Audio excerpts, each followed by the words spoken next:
이 시각 주요 뉴스입니다. 어제 서울 도심에서 정부의 주요 정책을 규탄하는 대규모 집회가 열렸습니다. 참가자들은 노동시간 유연화 반대와 일본에 대한 불욕 외교 중단 등을 요구했습니다. 경찰이 서울 용산구 일대 식당과 주택가 200여 곳을 돌면서 일부러 도시가스 밸브를 잠근 여성의 신원을 확인하고 있습니다. 도시가스가 안 나온다는 신고가 잇따랐고 인근 식당들은 오전 장사를 날려야 했습니다. 미국에서 시작된 은행권 위기가 유럽으로 확산하는 가운데 국내에선 주가가 급락한 미국의 은행주들을 사는 투자가 이어지고 있습니다. 변동성이 큰 만큼 투자에 유의할 필요가 있다는 지적입니다. 강력한 회오리 바람, 토네이도가 미국 동남부 미시시피주를 한밤중에 덮쳐서 적어도 23명이 숨지고 3개 주에서 정전 피해가 발생했습니다. 골프공 크기의 우박도 쏟아져 시골 마을을 쑥대밭으로 만들었습니다.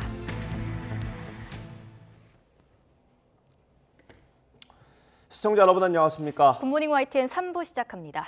루나와 테나 폭락 사태의 핵심 인물인 권도영 테라폼랩스 대표는 몬테네그로 당국뿐만 아니라 미국 검찰에도 기소된 상태입니다.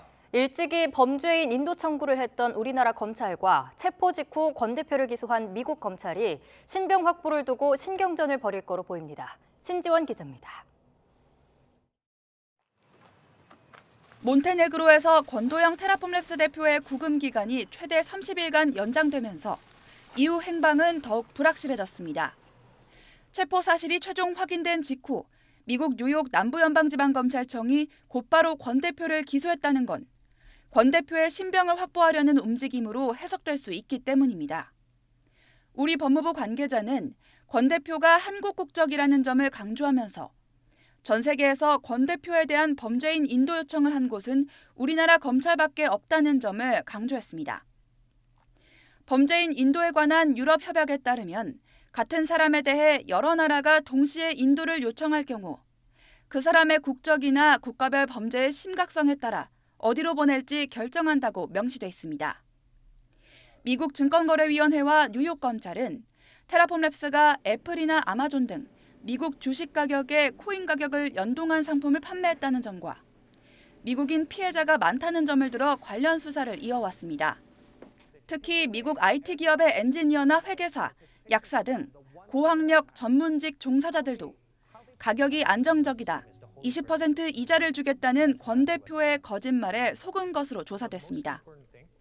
권 대표가 체포되기 직전 미국 백악관이 미 하원에 제출한 경제보고서에서 스테이블 코인의 위험성을 경고하며 테라 루나 폭락 사례를 언급한 것도 심상치 않습니다. 실리콘밸리 은행 파산 이후 암호화폐에 대한 관심이 다시 높아지면서 미 정부 차원에서 경각심을 높이고 있기 때문입니다. 미국 검찰은 한국 수사가 끝난 후 추가 수사하겠다고 밝힌 것으로 알려지긴 했지만 우리 검찰이 권 대표의 신병을 확보하기까지는 적지 않은 시간이 소요될 것으로 전망됩니다. YTN 신지원입니다. 권도영 대표가 몬테네그로 현지 법원의 구금기간 최장 30일 연장 결정에 불복해 항소할 전망입니다. 몬테네그로 일간지 BST 보도를 보면 권 대표의 변호인은 법원의 구금기간 연장 결정에 대해서 정해진 기간 내에 항소할 거라고 말했습니다. 몬테네그로 현지 법원은 전날 권 대표와 측근 한모 씨에 대해 외국인으로 도주 우려가 있고 신원이 명확하게 입증되지 않았다면서 구금기간 최장 30일 연장을 결정했습니다. 가상화폐 테라 루나 폭락 사태의 핵심 인물인 권도형 테라폼랩스 대표가 11개월간의 해외 도피 생활 중에도 트윗과 팟캐스트 인터뷰 등 공개 행보를 이어왔다고 뉴욕타임스가 보도했습니다. 권 대표는 이달 초 뉴욕타임스와의 통화에서 자신의 거주지를 당국과 공유하겠다는 요청을 거절한 적이 없으며 그들은 분명 내가 어디에 있는지 알고 있다고 말했습니다. 권 대표는 한국 검찰이 체포영장을 발부한 2달 뒤인 지난해 11월 암호화폐 관련 인기 팟캐스터 2명이 진행하는 실시간 방송에 참여했고 또 간간히 트윗도 올렸습니다. 어제 서울 도심에서 윤석열 정부를 규탄하는 대규모 집회가 열렸습니다. 노동시간 유연화와 일제 강제동원 해법안, 물가 관리 실패까지 여러 현안에 비판의 목소리가 나왔습니다. 김다영 기자가 보도합니다. 손팻말을 든 노동자들이 서울 대학로를 가득 메웠습니다. 전국 노동자대회에 참여한 민주노총 조합원들입니다. 정부의 노동시간 유연화와 공공요금 폭등 등을 비판했습니다. 특히 정부의 노동시간 개편안과 관련해선 이미 과로에 시달리는 노동자들에게 더 많이 일하도록 하는 계약이라고 주장했습니다. 윤석열 정부의 노동계약은 우리 보건의료 노동자들만이 아니라 전체 노동자들을 죽을 때까지 일하도록 만드는 악법이라고 생각합니다. 또 물가 인상으로 고통스러운 서민들에게 정부가 공공요금 폭탄을 던졌다며 물가 관리 실패를 지적했습니다. 더 많이 일하라는 대통령입니다. 물가 인상으로 고통스러운 서민들에게 공공요금 인상 폭탄을 던져대는 대통령입니다. 서울시청 광장에서는 더 큰 규모의 집회가 열렸습니다. 노동자 대회를 마친 민주노총 조합원들까지 합류했습니다. 여기선 일제 강제 동원에 대한 정부의 제3자 변제안에 대한 비판이 쏟아졌습니다. 한일 정상회담 결과를 굴욕 외교로 규정하고 당장 철회하라고 촉구했습니다. 굴욕적인 한일 정상회담은 3.1 정신, 8.15 광복 정신에 반합니다. 일본 정부의 후쿠시마 방사성 오염수 방류는 인류의 보편적 가치에 반합니다. 종로에서도 최근 국회 본회의를 통과한 양곡관리법 개정안을 비판하는 농민 집회가 열렸습니다.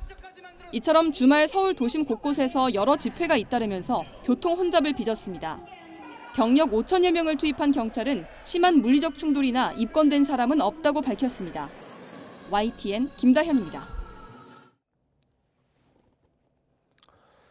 더불어민주당 이재명 대표는 정부의 외교 정책을 비판하는 집회에 참석해서 윤석열 대통령이 지난 한일 정상회담에서 퍼주기만 할 뿐 받아온 건 없다고 비판했습니다. 그러면서 양국 정상 만찬 자리에서 기시다 총리의 독도, 위안부 관련 발언에 윤 대통령이 항변했는지 밝혀야 한다고 촉구했습니다. 이 대표는 윤 대통령이 우리나라를 제대로 지키지 못하더라도 국민이 나서서 미래를 열어가야 한다며 국민이 주인이 되는 나라로 함께 가달라고 말했습니다. 국민의힘은 더불어민주당 이재명 대표가 한일 정상회담과 정부를 규탄하는 서울 도심 집회에 참석한 걸 두고 국익을 논할 자격조차 없다고 비판했습니다. 김민수 대변인은 논평에서 이 대표는 자신의 방탄을 위해 공당을 남용하고 있는 사익추구 국가대표라며 이같이 밝혔습니다. 문재인 전 대통령이 전직 대통령으로는 처음으로 4.3 사건 희생자 추념일에 제주를 찾을 걸로 보입니다. 문 전 대통령은 다음 달 3일 오후 제주 4.3 평화공원을 방문해 위령재단에 참배하고 희생자들의 넋을 기리는 일정을 검토하는 걸로 알려졌습니다. 문 전 대통령은 정부가 주최하는 공식 추념식에는 참석하지 않을 것으로 예상됩니다. 검찰이 대장동 개발 비리와 성남FC 불법 후원 의혹으로 민주당 이재명 대표를 기소하면서 이제 판단은 법원 몫으로 넘어갔습니다. 고의성과 부정청탁 여부가 재판의 쟁점이 될 걸로 보입니다. 최민기 기자입니다. 대장동 수사 1년 6개월 만에 이재명 민주당 대표를 법정에 세운 검찰은 이번 사건을 징역 11년 이상이 선고돼야 할 중범죄로 규정했습니다. 기소된 이 대표 혐의 가운데 핵심은 대장동 사업 배임과 성남FC 불법 후원 의혹 관련 제3자 뇌물수수로 대장동 개발 이익을 민간업자들에게 고의로 몰아줬는지, 기업들이 성남FC에 지급한 돈과 성남시 인허가 사이에 부정한 청탁과 대가성이 있었는지가 쟁점입니다. 먼저 이 대표는 대장동 개발 과정에서 안전성을 위해 확정이익을 가져간 것이며 민간업자의 이익이 늘어난 건 이후 예상치 못한 부동산 가격 급등 탓이라고 주장했습니다. 반면 검찰은 이 대표가 공약 이행이라는 정치적 이득과 자신에 대한 선거 지원 보답으로 대장동 일당에게 유리한 사업 구조를 승인함으로써 이익을 몰아준 것이라고 보고 있습니다. 이 대표의 결정이 정책적 판단이 아닌 유착에 의한 고의 배임임을 입증해야 하는 건 검찰 몫입니다. 확실한 배임 동기로 428억 원 약정 의혹을 의심하고 있긴 하지만 아직 이 대표 혐의로까진 적시하지 못했습니다. 대장동 사건은 이미 8년 전에 불거졌던 검찰 게이트입니다. 또 대장동에서 이익을 본 것은 다 전직 검사들입니다. 성남FC 후원 의혹 사건과 관련해선 관내 기업들의 돈은 무상 후원금이 아닌 광고비였으며 시 행정도 적법했다는 게 이 대표의 입장입니다. 반면 검찰의 주장은 이 대표가 정책 이익을 목적으로 이 같은 범행을 벌였다는 겁니다. 지난달 27일 한동훈 법무부 장관은 이 대표의 체포동의 요청 이유를 설명할 당시 후불제, 할부식 뇌물이란 표현을 쓰며 이 돈들이 부정한 청탁의 대가라고 강조했습니다. 기업들이 이재명 시장 믿지 못하고 약속한 청탁을 실제로 들어주는 것을 건건히 확인하고 나서야 뇌물을 지급한 것이었습니다. 불법의 대가성이 이렇게 명확하고 노골적이었습니다. 이처럼 이 대표와 검찰의 입장이 첨예하게 엇갈리면서 쟁점을 정리하는 재판 준비 절차에서부터 치열한 공방이 예상됩니다. YTN 최민기입니다. 서울 용산구 일대 식당과 주택가 수백 곳을 돌면서 일부러 도시가스 밸브를 잠갔다는 제보가 YTN에 들어왔습니다. 확인된 피해 가구만 200여 가구에 달하는데요. 경찰이 유력 용의자를 특정해 신원을 확인하고 있습니다. 황보혜경 기자의 단독 보도입니다. 한 여성이 주택가 담벼락에 몸을 바짝 붙이고 섰습니다. 팔을 위로 쭉 뻗더니 뭔가를 아래로 잡아당깁니다. 주택가에서 빠져나온 뒤에도 한참을 두리번대며 주변을 서성이더니 어딘가를 향해 발걸음을 또 옮깁니다. 아침 7시쯤 서울 용산구 일대에서 한 여성이 도시가스관 가스밸브를 잠그는 모습이 담긴 CCTV 영상입니다. 주택가는 이렇게 도시가스관이 외부에 노출돼 있는데요. 용의자는 용산구 일대 식당과 주택가를 돌면서 손이 닿는 위치에 가스밸브를 의도적으로 잠갔습니다. 인근 식당들은 영문도 모른 채 오전 장사를 날려야 했습니다. 이제 영업 준비하려고 가스불을 켜려고 하는데 갑자기 불꽃이 살짝 일었다 꺼지는 거예요. 그래서 반찬도 못하고 도시락도 준비를 해서 나가야 되는데 그것도 못하고. 갑자기 도시가스가 나오지 않는다는 용산구 주민들의 신고가 잇따랐습니다. 지역 도시가스 회사에 접수된 신고 접수만 모두 200여 가구, 피해 지역은 용산동에서 가로회동까지 2km에 달하는 것으로 확인됐습니다. 아침에 씻으려고 이러다 보니까 보일러가 안 도는 거예요. 그래서 찬물만 계속 나오길래 교체하기로 이미 지불이 다 됐는데. 경찰은 CCTV와 인근 차량 블랙박스 영상을 바탕으로 해당 여성의 신원을 파악하고 있습니다. YTN 황보혜경입니다. 어제 오전 11시 20분쯤 충남 부여군 산직리 도로를 달리던 5톤짜리 폐기물 수송 트럭이 농로 쪽으로 굴러떨어지는 이 사고가 났습니다. 사고로 다친 사람은 없었지만 트럭에 실려있던 성면 함유 플라스틱이 하천과 논 주변을 덮쳤습니다. 사고 이후 부여군청과 소방당국 등은 성면 토양 오염 등으로 인한 농가 피해를 막기 위해 새벽까지 긴급 방제 작업을 벌였습니다. 미국에서 시작된 은행권 위기가 유럽으로 확산하고 있습니다. 국내에선 간 큰 투자가 이어지고 있는데요. 주가가 급락한 미국의 은행주들을 주워 담는 겁니다. 변동성이 큰 만큼 투자에 유의할 필요가 있다는 지적이 나옵니다. 김지선 기자입니다. 실리콘밸리뱅크 위기가 터져나온 직후인 지난 11일 국내 투자자의 미국 주식 순매수 상위 7번째 종목에 실리콘밸리뱅크 그룹이 등장하더니 이튿날엔 3위까지 껑충 뛰었습니다. 은행 문을 닫기 전까지 사흘간 국내 투자자들이 사들인 그룹 주식은 1,305만 8천 달러 어치, 우리 돈 170억 1천만 원가량입니다. 주가가 급락하자 저가 매수에 나선 건데 거래가 정지되면서 회수가 불투명해졌습니다. 실리콘밸리뱅크가 물러난 자리는 역시 파산 위기를 맞은 퍼스트 리퍼블릭 뱅크가 차지했습니다. 일주일간 3,766만 달러, 우리 돈 490억 원어치를 사들이며 개별 종목 순매수 1위를 기록한 겁니다. 3위가 팩웨스트 뱅코프, 4위는 뱅크 오브 아메리카로 모두 실리콘밸리뱅크 여파로 타격을 입은 미국의 은행주입니다. 실리콘밸리뱅크가 하루아침에 파산하며 떠안게 된 손실을 빤히 보고도 일단 주워 담고 보는 투자가 이어지고 있는 겁니다. 정책적인 어떤 지원 가능성 그런 부분을 보면서 일부 공격적인 자금들이 이제 좀 리스크 테이크하면서 이제 저가 매수를 좀 들어가고 있는 그런 상황인 것 같습니다. 각국 정부의 발빠른 진화 노력에도 은행주는 너를 뛰는 양상입니다. 퍼스트 리퍼블릭 뱅크 주가는 지난 9일 이후 등락을 반복하다 8분의 1 토막이 났고 독일 최대 투자은행 도이체방크도 하루 새 14.8%가 폭락했습니다. 전문가들은 은행권 위기가 여전히 진행 중인 만큼 대규모 투자 손실이 날 수 있다며 신중한 접근을 당부했습니다. YTN 김지선입니다. 미국이 기준금리를 0.25%포인트 인상했는데 우리는 다음 달 금융통화위원회에서 기준금리 동결을 택할 가능성이 크다는 전망이 나옵니다. 이미 한국과 미국의 기준금리 역전폭은 22년 만에 가장 큰 수준인데도 동결 전망이 높은 이유가 무엇인지 조태현 기자가 짚어봤습니다.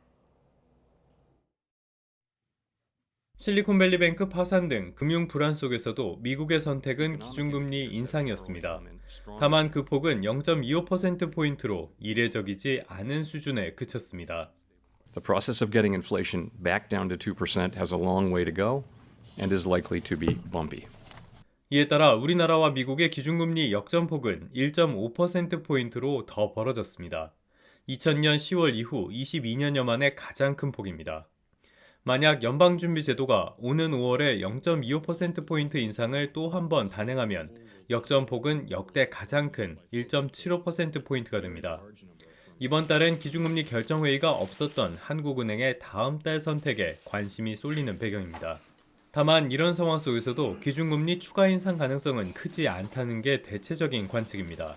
기준금리 역전에 따른 가장 큰 우려는 자본 유출인데 원달러 환율이 오히려 대폭 하락하는 등 자본이 빠져나가는 조짐은 나타나지 않고 있기 때문입니다. 기준금리 격차는 늘어났지만 중장기 금리에서 그 격차는 오히려 더 줄어들 수도 있다는 이야기이기 때문에 흔히 말하는 자본 유출의 압력이라든지 환율의 압력 같은 것들이 조금 줄어들 가능성이 있다라고 보실 수 있을 것 같습니다. 반면 기준금리 인상의 가장 큰 이유인 물가 오름세는 둔화하는 추세입니다. 지난달 소비자 물가 상승률은 4.8%로 10개월 만에 4%대로 내려섰습니다. 이번 달엔 더욱 낮아질 가능성이 큰 만큼 추가 기준금리 인상의 필요성이 작아졌다는 평가가 나옵니다. 물가가 이렇게 저희들이 생각하는 패스로 가게 되면 그것이 다른 어느 나라와 비교해 볼 때도 우리가 그 패스대로만 간다고 하면 굳이 더 금리를 올려서 더 긴축적으로 가기보다는 지금 있는 수준에서 다만 원달러 환율이 다시 치솟거나 이번 달 소비자 물가 상승률이 예상을 뛰어넘는 수준을 기록한다면 추가 기준금리 인상을 검토할 수 있다는 전망도 나옵니다. YTN 조태현입니다. 치솟는 물가에 밖에서 술 한잔 하는 것도 부담된다는 분들이 많습니다.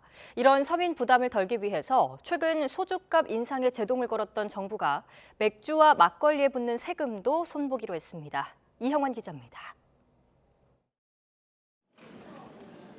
맥주와 막걸리에 붙는 세금은 물가에 연동됩니다. 물가 상승분의 70에서 130% 사이에서 주세를 올리는 방식입니다. 물가가 치솟으면 주세도 급등할 수밖에 없는 겁니다. 이런 탓에 당장 다음 달부터 맥주는 리터당 세금이 30.5원, 막걸리는 1.5원씩 더 붙게 됩니다. 제조사 입장에서는 출고가 인상 요인이 되는데 곧 일부 막걸리 가격이 오를 예정입니다. 그전엔 4,000원씩 하다가 지금 5,000원, 또 6,000원 오른다는 얘기도 있는데 음식이나 마찬가지로 술도 부담스럽죠. 바깥보다 어떻게 보면 술값이 더 들 수도 있죠. 공급가가 오르면 식당에서는 운영비까지 더해져 더 큰 폭으로 술값이 올라 서민 부담은 커지게 됩니다. 실제로 지난달 마트 맥주가 5.9% 오를 때 식당에서는 10.5%나 올랐습니다. 막걸리도 마트가 1.6%, 식당은 5.1%로 상승률 차이가 컸습니다. 웬만하면 지금 현재 가격을 그대로 유지할 생각입니다. 소비자들도 지금 주머니 사정이 그렇게 넉넉지 못한 상태니까는 지금도 소주 하나 맥주 하나 10,000원인데 거기서 또 인상을 한다면 어렵죠, 아무래도.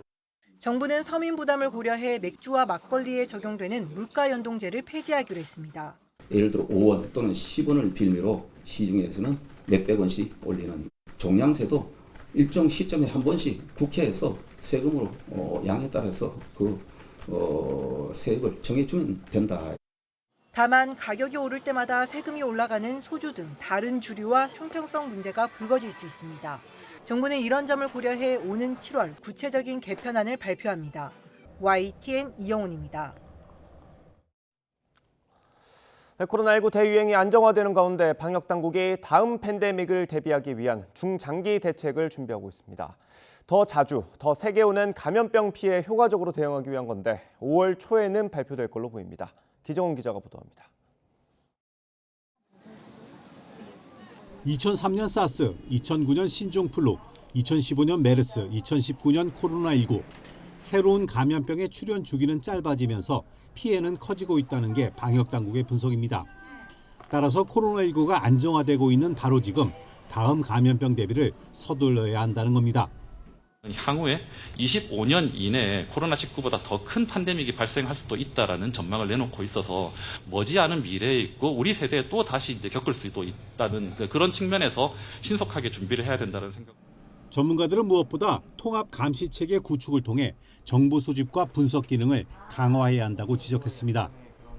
인명피해 최소화가 최우선 목표인 만큼 유연하게 운영할 수 있는 의료 대응 역량을 확보해야 한다고 강조했습니다. 장기적으로 중환자실은 1인실로 구성하도록 이제 지원 체계를 마련을 시작을 해서 그게 대해서 뭐 리모델링을 하든 이럴 때 뭐 수가로 견인을 하든 아니면 만들 때 비용을 지원하든 간에 이런 식으로 가서 어쨌든 탄력적인 중환자실 운영이 가능하도록 운영을 해줘야 되고요. 미국도 예산 77조 원을 투입하는 감염병 대응 혁신 계획을 준비하고 있습니다. 신종 감염병 등장 후 100일 안에 백신 설계를 마치고 130일 안에 미국 내 200일 안에 전 세계에 공급한다는 목표입니다. 우리 역시 감염병 사전 대응을 위한 연구개발 지원 체계의 구축과 중장기 관점의 선행 투자가 필요하다는 지적입니다. 안정적이고 장기적이고 그리고 필요에 따라서 잘 배분될 수 있는 예산이 필요하다고 생각을 하고요. 저는 그게 감염병 대응 기금이라고 생각을 합니다. 그래서 어떠한 형태로든 대응 기금을 만들어서 감염병으로 여러 방역 시스템이 가동될 때 상대적으로 사회적 약자가 더 큰 피해를 입는다며 이 문제 역시 함께 고민해야 한다는 목소리도 나왔습니다. 다음 위기 때에도 우리가 아무리 다른 방역이나 보건의료 대응을 잘 갖추더라도 이 구조적인 불평등을 개선하지 않으면은 이번과 같은 피해를 똑같이 입을 수밖에 없다는 사실입니다. 질병관리청은 토론회 논의 내용을 바탕으로 관련 부처와 함께 중장기 계획을 수립해서 오는 5월 초 발표할 예정입니다. YTN 기정훈입니다. 미국에서 코로나19 사태 이후 도래한 재택근무의 시대가 저물고 있습니다. 월스트리트 저널은 현지 시각 25일 최근 공개된 미 노동부 설문조사 결과를 인용해 지난해 직원들이 원격 근무를 전혀 또는 거의 하지 않았다고 답한 사업장이 72.5%에 이르렀다고 보도했습니다. 직원들이 정상적으로 출근한 사업장 비율은 2021년 60.1%에서 12%포인트 넘게 증가했습니다. 지난해 원격 근무를 거의 하지 않은 사업장의 비율은 팬데믹 직전인 2020년 2월 76.7%에 거의 육박한 수준입니다. 1년 사교육비가 역대 최고치인 26조 원을 기록한 가운데 정부가 새학기를 맞아 학원가 단속에 나섰습니다. 밤 10시 이후에도 운영하거나 유치원을 가장한 영어 학원을 집중 단속합니다. 장하영 기자입니다. 지난해 서울에서 밤 10시 이후 심야교습으로 적발된 학원은 145곳. 대치동과 목동이 있는 강남 서초, 강서 양천 지역에 적발 건수가 몰렸습니다. 코로나19로 인해 41건까지 줄었다가 방역 지침이 풀리면서 불법 심야교습도 2018년 수준으로 함께 늘었습니다. 마스크 의무가 완전히 해제된 올해는 학원 영업이 더 활발해질 걸로 예상됩니다. 서울시교육청은 올해 8차례 학원 특별점검을 실시하겠다고 밝혔습니다. 새학기인 3, 4월에는 교습비와 교습 시간을, 여름방학인 7, 8월 불법 캠프 운영 여부를, 겨울방학을 앞둔 11, 12월에는 고액 진학상담과 논술 학원을 집중 단속합니다. 교육부는 특히 이른바 영어 유치원, 유아 영어 학원을 전수점검하라고 각 시도교육청에 요청했습니다. 많은 학원들이 마치 정식 유치원인 것처럼 운영하여 과태료 처분을 받은 헌재의 판결 사례도 있습니다. 영어 학원인데도 어린이집이나 유치원인 것처럼 광고하는지, 불법 외국인 강사를 채용하는지, 학부모의 불안을 조장하는 선행학습 유발 광고를 하는지 살필 예정입니다. 지난해 서울 강남 서초 지역의 유아영어 교습비 조정 기준액은 1분에 266원이었지만 지난해 1분에 372원까지 받은 학원도 있던 걸로 조사됐습니다. 하루 5시간, 20일 수업한다고 할 때 223만 원으로 정해진 것보다 60만 원 이상 더 받은 겁니다. 이번에 적발되는 학원은 학원법에 따라 300만 원 이하 과태료를 물고 등록 말소나 교습 정지 등 행정 처분을 받을 수 있습니다. YTN 장하영입니다. 춘천 레고랜드는 지난해 개장한 이후 놀이시설 운영이 매끄럽지 않고 채무 불이행 논란까지 겹치면서 잡음이 끊이지 않았습니다. 이 레고랜드가 겨울 휴장을 마치고 다시 문을 열었습니다. 어떤 점이 바뀌는지 지환 기자가 둘러봤습니다. 강원도 춘천 레고랜드입니다. 지난해 어린이날 개장했습니다. 문을 연 첫 해 문제가 많았습니다. 시설 운영이 서툴러 툭하면 놀이시설이 멈췄습니다. 볼거리 부족으로 찾는 사람도 적었습니다. 대부분 야외 시설이라 어린이 안전을 고려해 겨울 석 달 문을 닫았습니다. 직원들을 연중 채용할 수 없는 이유였고 장밋빛 고용 효과가 기대는 빛이 발했습니다. 레고랜드가 겨울 휴장을 끝내고 다시 문을 열었습니다. 겨우내 국내외 기관에서 안전 점검을 받았습니다. 관람객 요구였던 대형 그늘막도 설치했습니다. 다음 달부터 금요일과 주말 휴일엔 밤 9시까지 개장 시간을 늘립니다. 여름엔 어린이 전용 물놀이 시설도 추가 설치할 예정입니다. 전반적으로 저희가 작년보다 제일 중요한 거는 안전에 대해서 저희가 신경을 굉장히 많이 썼습니다. 저희가 볼거리도 제공하지만 가장 중요한 거는 안정적인 안전 환경에서 고객들에게 경험을 제공하는 데 집중을 했습니다. 물론 과제는 여전합니다. 현장 채용 직원 600여 명 대부분은 이번에도 비정규직입니다. 외국계 기업 영업 비밀이라 입장객 수는 비공개를 고수하고 있습니다. 고용 확대, 관광객 유치를 위해 무료로 땅도 빌려주고 수백억 원을 투자한 자치단체가 불만을 제기하는 이유입니다. 강원도 차원에서 진행하는 주변 부지 개발은 더 큰 문제입니다.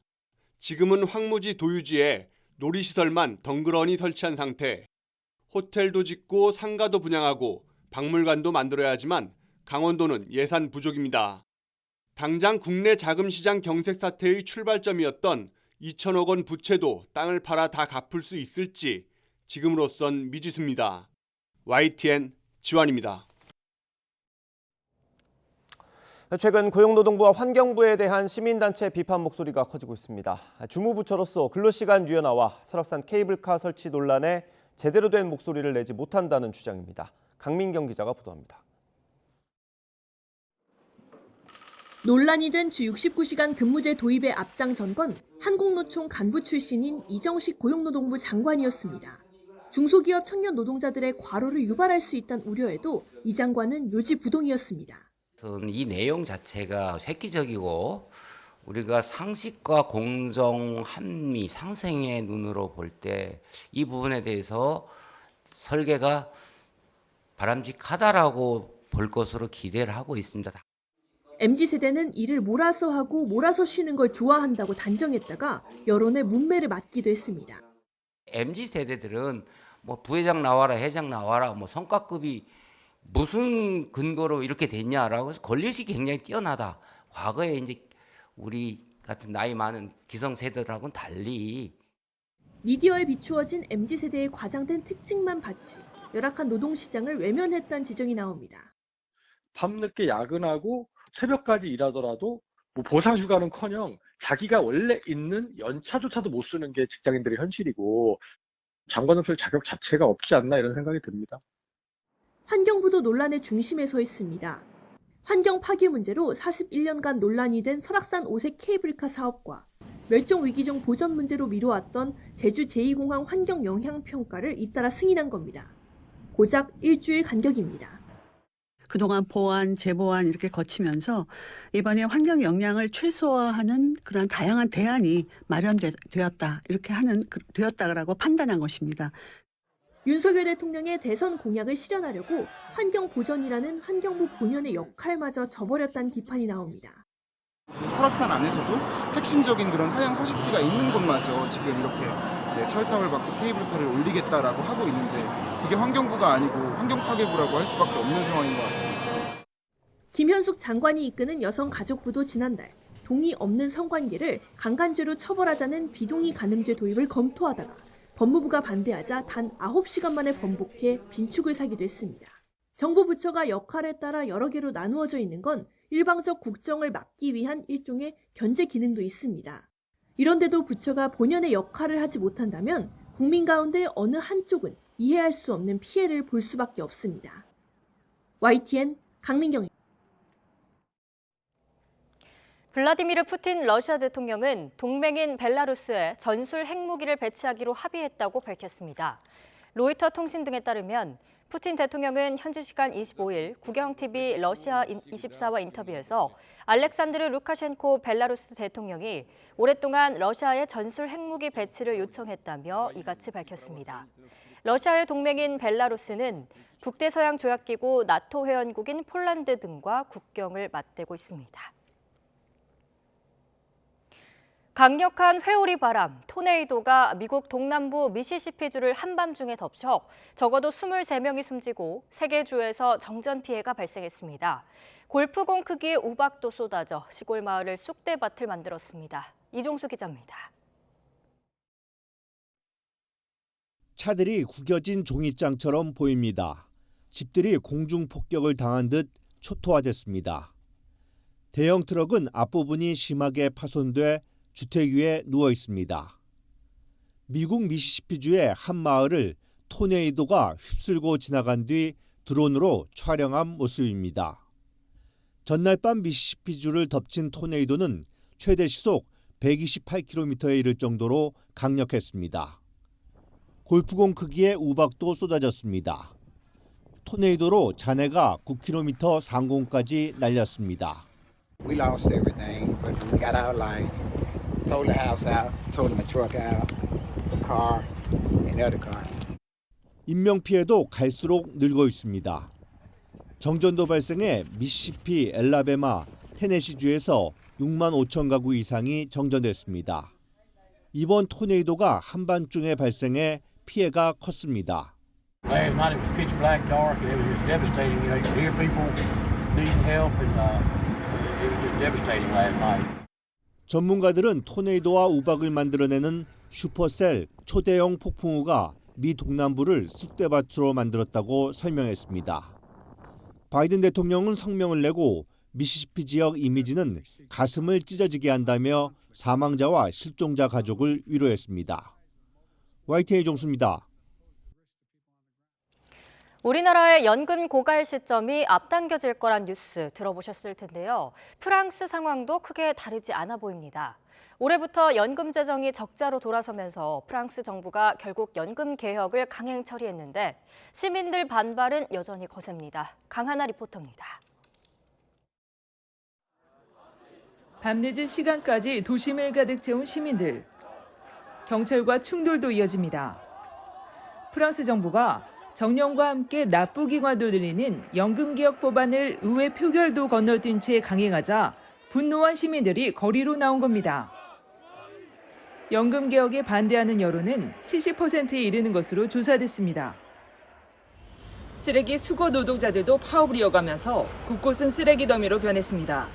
하지만 시민들은 시위 소음과 수북한 쓰레기를 기꺼이 견디고 있습니다. Nettoie une poubelle et puis ça montre aussi combien on a de tonnes de déchets partout. Et ça c'est une image, mais c'est pas le fond du problème. Le fond du problème, c'est qu'est-ce qu'on veut comme monde de demain. C'est montrer physiquement qu'on est contre une réforme. Donc il faut que les gens se mobilisent dans la rue pour montrer une contestation par rapport aux décisions du gouvernement. 이처럼 환영받지 못하는 연금 개혁을 밀어붙인 이유는 뭘까? 프랑스는 유럽 주요 나라 가운데 연금 수령 나이가 가장 낮고 연금이 소득을 대체하는 비율이 74%에 이릅니다. 미국 51%, 독일 53%, 한국이 40% 정도인 것과 비교하면 소득 대체율이 단연 높습니다. 그만큼 재정 부담도 큽니다. 프랑스 연금 재정은 당장 올해부터 한국 돈으로 약 2조 원대의 적자로 돌아서고 2050년이면 61조 원에 이를 전망입니다. 현지에서 일하며 연금보험료를 내는 동포들은 연금 고갈 위기를 맞은 고국과 프랑스의 상황이 크게 다르지 않다면서도 이 문제를 저출산과 미래 세대 부담에 집중하는 한국에 비해 프랑스는 노동자들의 권리 보장, 일과 삶의 균형에 더 큰 무게를 둔다고 말합니다. 연금 제도를 손보지 않으면 미래의 보험료 상승 등 더 큰 부담을 지게 될 수 있는 청년들조차 정년 연장에 따른 노동시간 증가 등을 들어 연금 개혁에 반대한다는 겁니다. 실제로 18세에서 24세 청년층이 연금 개혁에 반대하는 비율은 79%나 됩니다. 프랑스에서는 사실 세대들의 어떤 차이 이런 문제로 많이 다가오는 것 같지는 않아요. 예를 들면 그 젊은 사람들도 자기들이 앞으로 일해야 될 어떤 노동 시장의 문제, 또 자기가 앞으로 몇 살까지 일해야 되는 여러 가지 시위나 여러 가지 그 행사들이 세대와 무관하게 많이 벌어진 이유가 프랑스는 어쨌든 노동권에 대해서 민감한 것이 사실이고 그런 부분들이 반영되다 보니까 사실 계층을 막론하고 사회적인 합의가 안 된 상태에서 마크롱 정부가 강하게 밀고 나가는 거에서 프랑스 사람들이 많이 화를 내는 것 같아요. 정치 생명까지 걸고 국가재정 부담 덜기에 나선 마크롱 대통령이 다수 반대 여론에 휩싸인 연금개혁 조치를 과연 안착시킬 수 있을지 관심이 쏠리고 있습니다. 프랑스 파리에서 YTN 월드 강하나입니다. 봄을 맞아 산을 찾는 분들이 크게 늘고 있습니다. 하지만 봄철 산은 평지보다 날씨 변화가 심해서 등산객 안전까지 위협하는데요. 국내 주요 산의 현재 날씨와 예보를 확인할 수 있는 산악 기상 정보를 활용하면 이런 위험을 줄일 수 있을 거로 보입니다. 정혜연 기자입니다. 파란 하늘을 배경으로 우뚝 솟은 월화산의 정상 부근에는 철탑이 있습니다. 10m 높이의 철탑에는 온도와 바람, 기압, 강수량 등을 측정할 수 있는 기상 관측 장비가 설치돼 있습니다. 평지와 달리 변화무쌍한 산악의 날씨를 확인하기 위한 겁니다. 지난해 6월, 강릉 지역을 기준으로 평지와 산악 날씨를 비교해봤습니다. 해발 고도 778m 강릉 제왕산은 초속 15m의 강풍과 함께 시간당 12.5mm의 장대비가 내렸습니다. 반면 평지 강릉 관측소에는 초속 9.4m의 바람과 시간당 3.7mm의 약한 비가 내리는 데 그쳤습니다. 생활권 중심의 기상 정보망으로는 기상 변화가 심한 산림 지역에 활용하기는 좀 어려운 실정입니다. 산악 지역은 평지와 비교했을 때 풍속은 최대 3배 이상 강하고 강수량은 최대 2배가 더 많은 것으로 나타났습니다. 산림청이 전국 464개소의 산에 장비를 설치해 산악 기상 관측망을 독자적으로 구축한 이유입니다. 이렇게 얻어진 관측 자료는 기상청으로 보내져 정확한 산악 예보를 생산하는 데 활용됩니다. 현재 산악 날씨와 기상청이 생산한 산악 예보는 인터넷과 모바일로 만나볼 수 있습니다.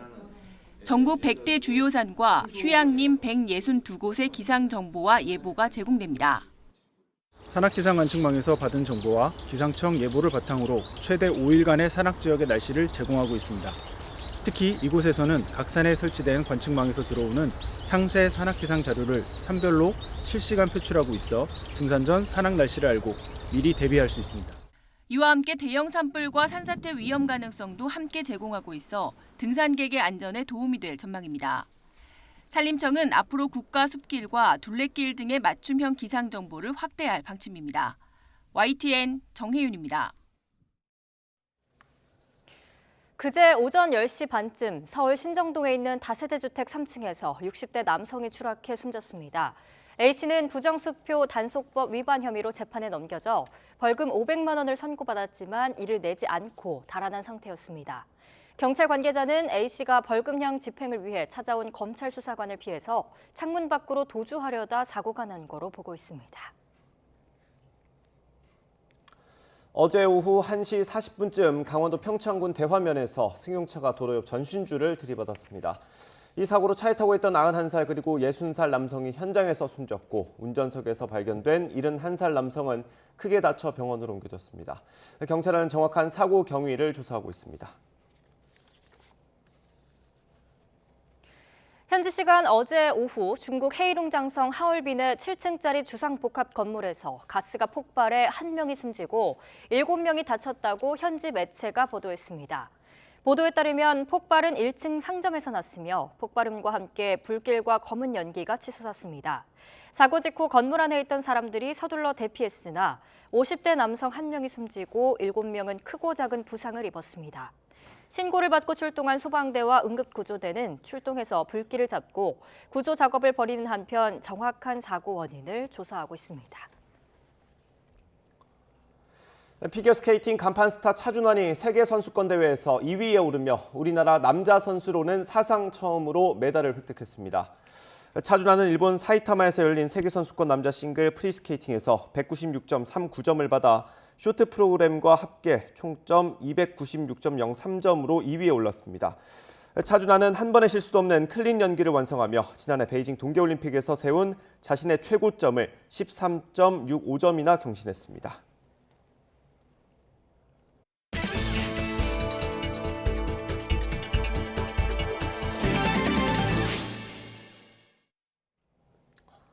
요즘 같은 해빙기에는 산비탈에서 돌이 떨어지는 사고가 잦습니다.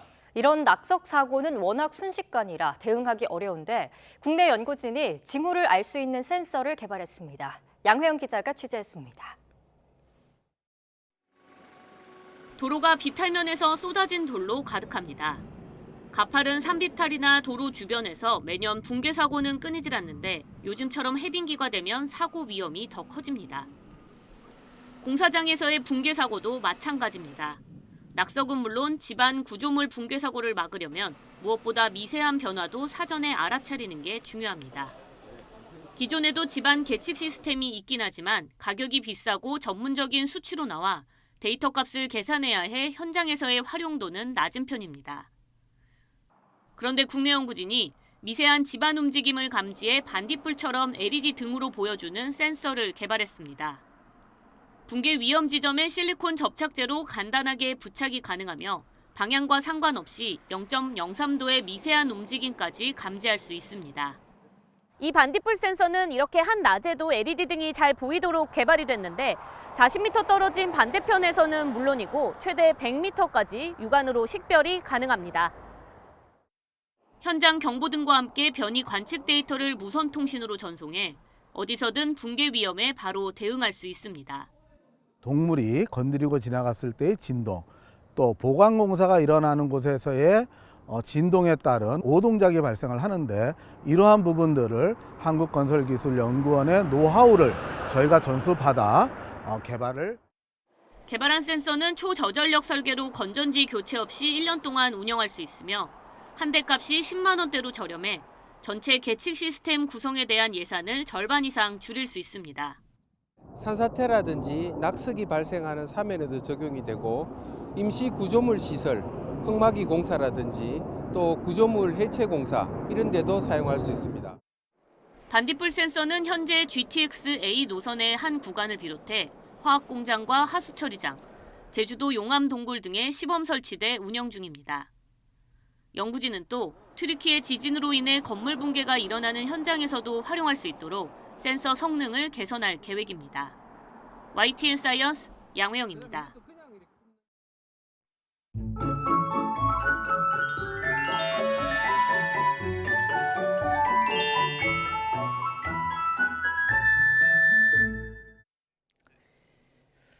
어제 서울에도 공식적으로 벚꽃이 폈습니다. 평년보다 2주나 빨랐는데요.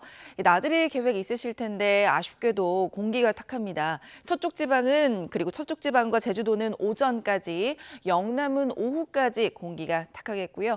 이후에는 찬바람이 불면서 미세먼지도 사라지겠습니다. 바람이 불면서 어제보다는 덜 따뜻합니다. 오늘 서울의 낮 기온이 14도에 머물겠고요. 내일 아침은 2도로 반짝 추위가 찾아오겠습니다. 오늘 대체로 맑겠지만 동해안은 비가 조금 오겠고요. 건조한 날씨도 이어질 것으로 보입니다. 현재 기온은 서울이 7.1도, 청주가 7.6도, 부산은 9.4도고요. 낮 기온은 서울이 14도, 청주 16도, 대전 17도, 광주도 17도, 부산도 16도로 예상됩니다. 당분간 맑고 일교차 큰 날씨가 이어질 전망입니다. 날씨였습니다.